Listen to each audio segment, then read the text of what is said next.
मनरेगा जो अधिनियम है उसके अनुसार कार्य मांगने के 15 दिनों के अंदर कार्य दिया जाता है। वो कार्य नहीं दिया गया तो फिर बेरोजगारी भत्ता का भी प्रावधान है, और बाकी जो इसके अलावा राज्य सरकार की अपनी नियमावली है जिसके तहत भी जिन लोगों के द्वारा अपना काम सही तरीके से नहीं किया गया तो हम लोग उनके ऊपर भी कार्रवाई करते हैं, चाहे जिस स्तर के लोग हों, मतलब पंचायत रोजगार सेवक हों, कार्यक्रम पदाधिकारी हों। उनका ये दायित्व है कि कार्य मांगने के 15 दिनों के अंदर कार्य दें। तो हमारे जो मजदूर हैं वो ग्राम पंचायत में आवेदन देते हैं। ग्राम पंचायत में पंचायत रोजगार सेवक होते हैं। तो अभी जो मनरेगा वॉच के रूप में जो संस्था है जो कि आपके सामने यहाँ धरना प्रदर्शन भी कर रही है, तो इनका ये कहना है कि इन्होंने ग्राम पंचायत में मांगा पर इनको नहीं मिला। फिर ये कह रहे हैं कि हम प्रखंड में भी मांगे तो हमको नहीं मिला, और तब जाके इनके द्वारा जिला स्तर पे हम लोगों को ज्ञापन दिया गया कि हमने काम मांगा और हमको काम नहीं मिला, अतः हम यहाँ पे धरना प्रदर्शन करेंगे। और एक्चुअली ये कोई मतलब जहाँ तक मेरी जानकारी है हर साल कई बार ऐसा होता है जब मजदूरों को इस प्रकार की समस्या का सामना करना पड़ता है कि उनको ग्राम पंचायत और प्रखंड में काम मांगने पर जो काम नहीं मिलता है तो वो जिला स्तर पे करते हैं, फिर कुछ समय के बाद धरना प्रदर्शन भी करते हैं, जिसकी परिणति आपके सामने है। अब जिला स्तर से हम लोग चूँकि हमारे जो अधिकारी है वो तत्पर रहते हैं कि इनको काम मिले, तो हम वो काम इनको दिलाते हैं।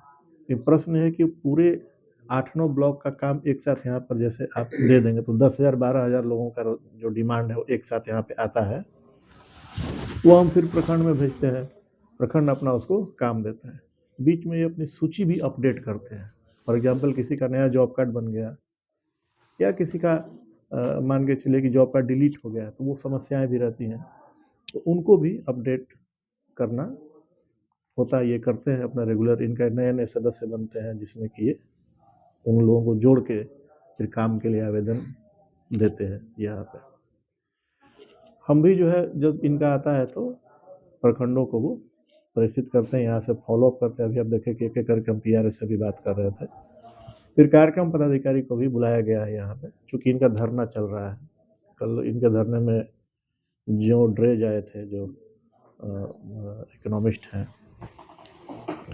तो प्रयास हमारा ये रह रहा है कि इनको हम पूर्ण रूप से जो है जो रोजगार है वो उपलब्ध कराएं। तथापि आज के ये जो वार्ता हुई है और अभी तक का जो हम नोट कर रहे हैं उसमें ये पाया जा रहा है कि कहीं ना कहीं कमी अभी है कि पूर्ण रूप से रोजगार अभी तक नहीं मिला। कुछ ग्रीवांसेस रह गए, किसी का जॉब कार्ड नहीं बना या किसी ने काम किया तो उसका अटेंडेंस भी उस वक्त नहीं बना। तो इन सारी चीज़ों को हमने नोट भी किया है, नोट किए हैं। आगे इसको फॉलोअप करेंगे और इंश्योर करेंगे कि इनको रोजगार मिले, क्योंकि रोजगार तो इनका अधिकार है। तो मेरे तरफ से यही है। अब लोगों से बात करने में जो मुझे बताया गया कि ऐसा होता है कि जिसके हाथ में काम देने की बातें होती हैं वो रिश्वत लेते हैं काम को लेकर। जब उनको रिश्वत दी जाती है तब वो इनको काम देते हैं। अगर इन्होंने रिश्वत नहीं दी तो उनको काम नहीं। हम तो इनसे इतने दिन से पूछ रहे कि एक आदमी का नाम बताइए जो रिश्वत मांगा हो, ये नहीं बताते हैं। इनको ही बताना चाहिए कि कौन व्यक्ति रिश्वत मांगा, और आज अभी बताइए, हम लोग कल सुबह में एफआईआर करवाएंगे।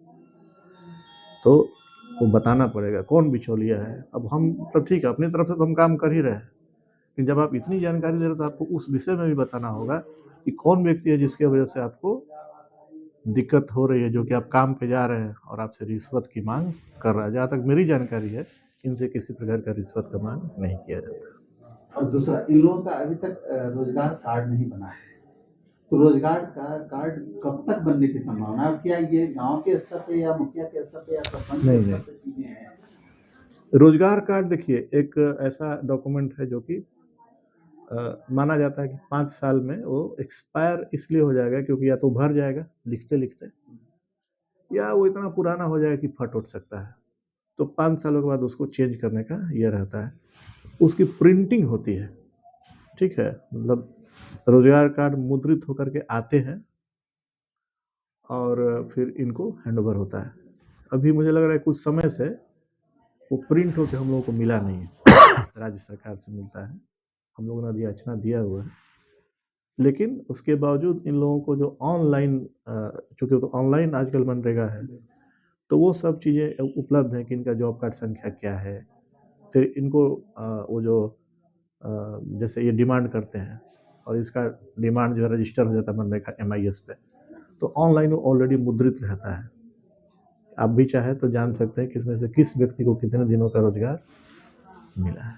तो मुझे कैसे जानकारी मिलेगी? ऑनलाइन। जर्नलिस्ट हाँ हाँ, तो मैं क्या जिस भी मतलब प्रखंड वाइज होगा वो या डिस्ट्रिक्ट वाइज? वो लेबर वाइज है, अच्छा, लेबर वाइज। डिस्ट्रिक्ट, प्रखंड, पंचायत, पंचायत के अंदर लेबर। नरेगा.nic.in खोलिए, अगर आपको जॉब कार्ड नंबर पता है तो आप वहाँ से सीधे जॉब कार्ड नंबर डालिएगा, इनका एम्प्लॉयमेंट का पूरा डिटेल्स आ जाएगा। और अगर आपको जॉब कार्ड नंबर नहीं पता है तो आप वहाँ पे पंचायत में जाइएगा, वहाँ पे वर्क एप्लीकेशन रजिस्टर पे क्लिक कीजिए, वहाँ से पूरा सूची निकल जाएगी किस व्यक्ति को कितने दिनों का रोजगार किस साल में मिला है, सारा मिल जाएगा।